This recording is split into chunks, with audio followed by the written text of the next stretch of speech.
Phil Goff being an ex-Labor man, and you obviously on first name basis with him being the CEO of the Auckland Chamber and him being the Mayor of Auckland, is he got his head down at the moment because he doesn't want to get into this because it's so massive and might take money out of his other budgets for his light rail?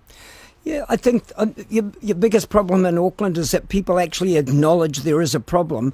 It's our speed of decision making, Okay. So if we accelerated some of the speed of decision making and actually had the guts to make some decisions, instead of passing them on to someone else, we'd probably make some progress. But infrastructure, it doesn't matter whether it's water in, water out or roading, we need to make some decisions that do catch up, so we're not doing catch up for the next 10 years, because doing catch up, I'm telling you now, is a wasted opportunity.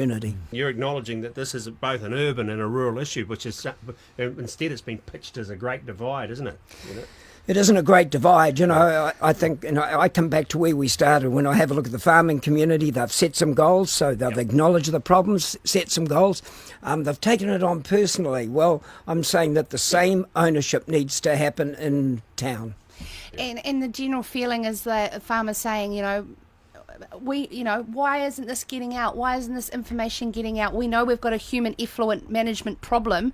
And so in regards to your message, are you getting that cut through on mainstream television to be able to say this? No, we're not. And I think, again, that's a part of the problem. We don't have champions. When you have a look at the rural community, what an easy target. They're sitting down there. How have we become such a target?